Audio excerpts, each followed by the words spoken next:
हर हर महादेव। বৈদ্যনাথ জ্যোতির্লিঙ্গ মন্দিরটি ভারতের ঝাড়খণ্ড রাজ্যের দেওঘর জেলার দেওঘর শহরে অবস্থিত। আজ আমাদের গন্তব্য হলো দ্বাদশ পবিত্র জ্যোতির্লিঙ্গের অন্যতম জ্যোতির্লিঙ্গ বৈদ্যনাথ ধাম।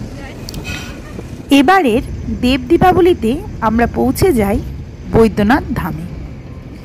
দুদিনের এই সুন্দর সফরে আমাদের গন্তব্য ছিল মূলত বৈদ্যনাথ জ্যোতির্লিঙ্গ মন্দির এবং সেই সঙ্গে সঙ্গে দেওঘরের পারিপার্শ্বিক দর্শনীয় স্থানসমূহ এবং তার সাথে ম্যাসেঞ্জর ড্যাম। এই যে এবার আমরা কিন্তু পৌঁছে গেছি ম্যাসেঞ্জর ড্যামে। এখন আমরা ম্যাসেঞ্জর পৌঁছে গেছি আর ম্যাসেঞ্জরে এই বহু বছর পর ম্যাসেঞ্জরটা দেখছি, এত ভালো লাগছে। জলটা মোটামুটি আছে। মামুন বোট করবে? ইচ্ছে করছে না, আমাদের দেরি হয়ে যাবে। আমরা সবাই এসছি ম্যাসেঞ্জর, চলুন ম্যাসেঞ্জরটা আমরা ভালো করে দেখে নিই। দেখা তো যাচ্ছে না, ধরো টারবাইন কই তো ভাই, কভারটা খুলে দিলেই বেস্ট হতো। কভার খুলে দাও, ওরম বলবি না বারবার, এত ধারে করা কি আছে? বাবা এরকমই বলে। ওই দূরে পিকনিক করছে দেখ বাবাই, একটা বাস দাঁড়িয়ে আছে দেখো। ওখানে সব শীতকালে পিকনিক হয়। এই ম্যাসেঞ্জর ড্যাম হলো ময়ূরাক্ষী নদীর উপর একটি জলবিদ্যুৎ উৎপাদনকারী বাঁধ। এই ড্যামটি ভারতের ঝাড়খণ্ড রাজ্যের দুমকার কাছে ম্যাসেঞ্জরে অবস্থিত। এত স্নিগ্ধতা ওখানে রয়েছে, খুব সুন্দর লাগছিল ওইখানটা। তার সাথে জলের সাথে যে ঠান্ডা বাতাস পুরো মনটাকে একদম প্রশান্তিতে ভরিয়ে দিচ্ছে। এরপরই আমরা চলে এসেছি একটু মাখা খাওয়ার জন্য। তা দেখলাম এখানে পেয়ারা বিক্রি হচ্ছে, খুব সুন্দরভাবে মাখিয়েও দিচ্ছে। আমরা কিনে নিলাম, সকলে মিলে খাবো।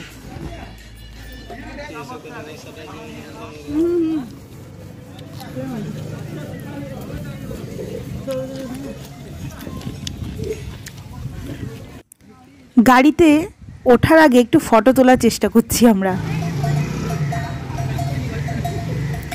এই গরুর গলার ঘন্টার আওয়াজটা শুনে কিছু মনে পড়লো আপনাদের?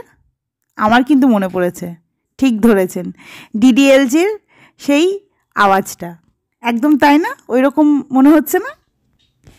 লাঞ্চের জন্য আমরা একটা হোটেলে দাঁড়ালাম। বাবাই খাচ্ছে, বাবাইয়ের বাবা খাচ্ছে, বাবাইয়ের দিদি খাচ্ছে। আর আমার মামা কই? মামা ফোন নিয়ে ব্যস্ত।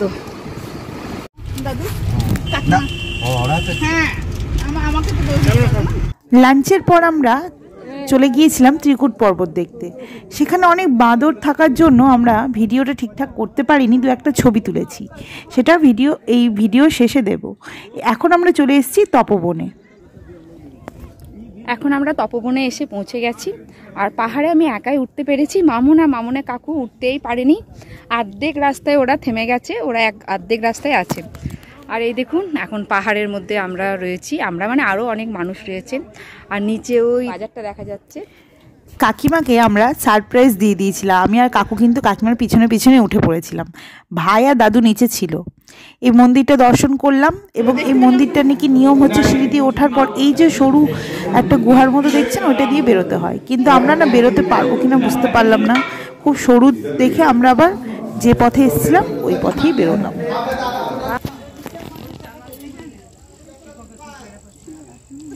হ্যাঁ বল, আচ্ছা আমি পড়ে গেলাম। তপবন থেকে বেরিয়ে যাওয়ার পরেই দেখতে পাচ্ছেন সন্ধে নামবো করছে।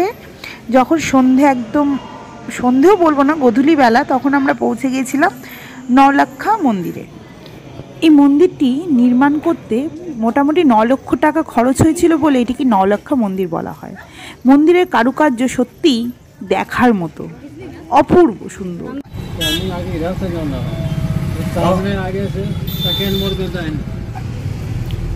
এবার আমরা নওলক্ষা মন্দির থেকে বেরিয়ে এসে দেওঘরের কাছাকাছি চলে এসেছি, একদম মন্দিরের কাছে। কিন্তু আমরা দুধসাগরের রাস্তাটা জানতে চাইছিলাম। এবার কাকু আর দাদু কিন্তু হোটেল খুঁজতে গেছে, এই হোটেলটা তারা পছন্দ করেছে এবং আমরা এবার চলে এসেছি হোটেলটায়।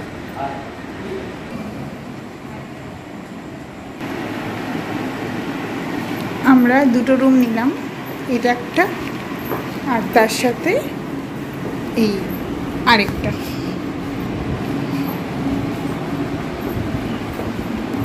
এদিকে বেসিন আছে, টয়লেট আছে, রুমটা ঠিকই আছে, দুটো রুম আমাদের সবার জন্য। চেক ইন করে নেওয়ার পর আমরা মন্দির দর্শন করতে বেরিয়ে পড়লাম। আর এই যে দুধারে দেখতে পাচ্ছেন প্রচুর দোকান রয়েছে মন্দিরের দুধারে। এই যে এবার আমরা কিন্তু মন্দিরে প্রবেশ করছি। জয় বাবা বলে।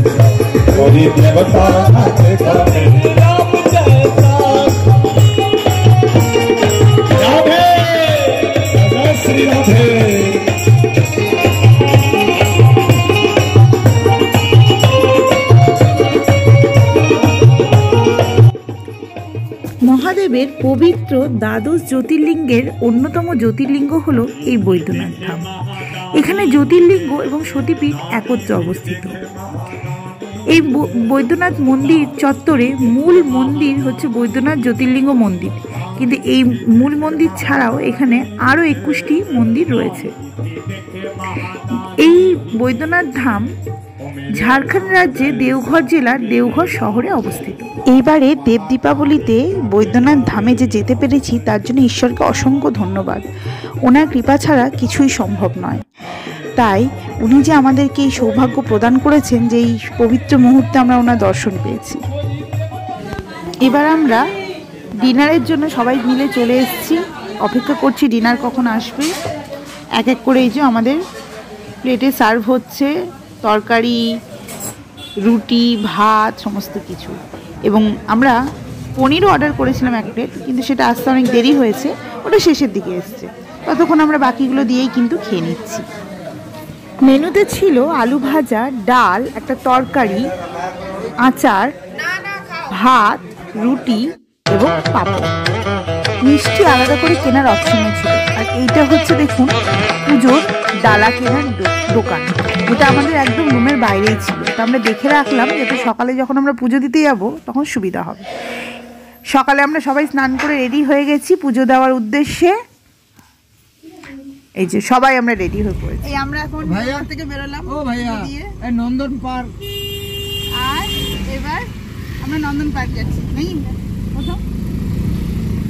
সকালে ফোন আমরা বাড়িতে রেখে গিয়েছিলাম, সেজন্য পুজো দেওয়ার ছবি আমরা দেখাতে পারিনি। তবে মন্দিরে কিন্তু ফোন অ্যালাউড ছিল, আপনারা চাইলে নিয়ে যেতে পারেন, কিন্তু আমরা মনে হচ্ছে না নিয়ে গিয়ে ভালোই করেছি, কারণ অতিরিক্ত ভিড় ছিল, তখন ফোনটা সামলানো একটু অসুবিধাই হলো। নন্দন পাহাড় যাওয়ার আগেই আমরা দাদুকে বললাম গাড়ি দাঁড় করাতে, কারণ আমার আর কাকিমার কিন্তু খুব খিদে পেয়েছিল, অনেক সকালে ওঠা হয়েছে তো আমাদের। তো ভাবলাম আগে টিফিনটা সেরে নিই, তারপরে আস্তে আস্তে ধীরে সুস্থে আমরা কিন্তু পার্কটা ঘুরতে পারবো। নিয়ে নিয়েছি আমরা মুড়ি, তার সাথে নিয়েছি ছোলে, মানে ছোলার একটা তরকারি আর চপ। এই নন্দন পাহাড়টির সাথে খুব সুন্দর একটি পার্কও আছে। পৌরাণিক কাহিনী অনুসারে একবার রাবণ জোর করে শিবধামে প্রবেশের চেষ্টা করে। এখন আমরা নন্দন পাহাড়ে চলে এসেছি, পাশেই রয়েছে বিভিন্ন মন্দিরগুলো যেগুলো আমরা দর্শন করছি।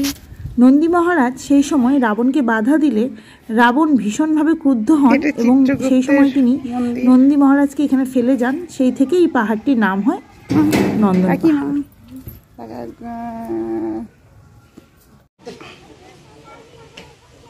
এটা নন্দন পাহাড়, এখান থেকে এবার নামতে হবে। এই যে কাকিমা নেমে যাচ্ছে নিচে, আমরাও নামবো, কারণ নিচে গাড়ি আছে, কাকু আর ভাই নিচেই আছে। কাকিমা নিচে নামছে, অনেকটাই নিচে, চলুন নামা যাক। বাবাই কি বলতে এসছে। তবে এই হিল পয়েন্টটা ভীষণ সুন্দর, এখানে সূর্যোদয় এবং সূর্যাস্ত দেখতে ভারী সুন্দর লাগবে, খুব সুন্দর জায়গা। এই যে কাকিমা উঠে গেল।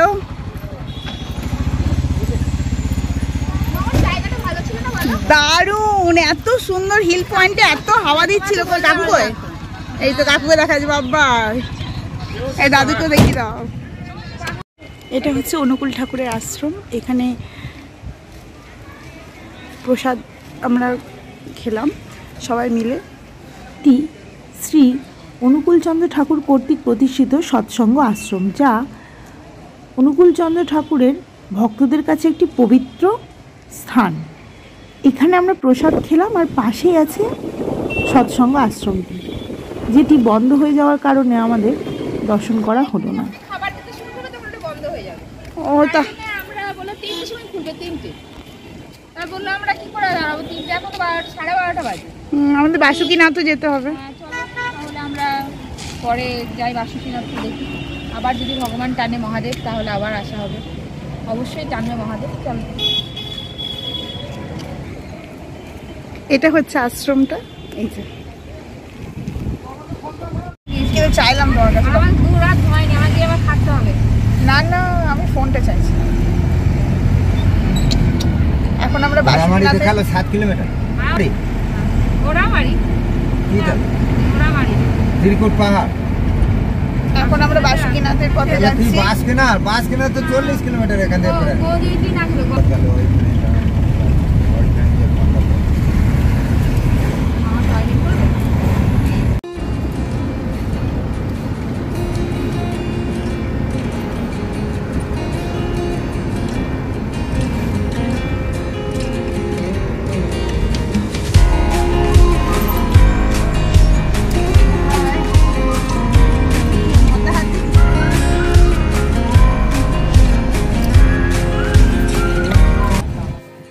আমার ডান পাশে দেখতে পাচ্ছেন এই যে ত্রিকুট পর্বত, এটাকে পাশে ফেলে আমরা এগিয়ে চললাম এখন বাসুকিনাথের দিকে।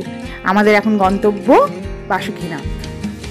চলুন, ওই যে পাশে দেখা যাচ্ছে ত্রিকুট পর্বত, খুব সুন্দর লাগছে দৃশ্যটা। দু চোখ ভরে শুধু মনে হচ্ছে প্রকৃতির এই যে অপরূপ দৃশ্য সেটা শুধু দেখেই যায়। আমরা নামলাম ঘোরমারা এই জায়গাটা, এখানে প্যারা নিতে বিখ্যাত, দাদু বললো, তো আমরা এখানে প্যারা নেব। তো চলুন যাক, কাকিমা ঢুকে পড়েছে অলরেডি।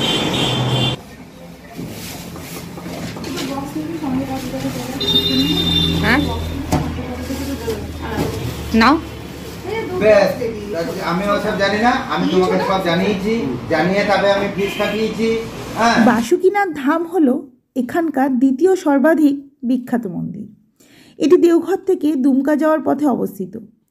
কথিত আছে বাসুকিনাথ মন্দিরটি বাবা ভোলেনাথের দরবার। বাসুকিনাথ ধামও ঠিক বৈদ্যনাথ ধামের মতোই শিব পার্বতী মন্দির একে অপরের ঠিক সামনাসামনি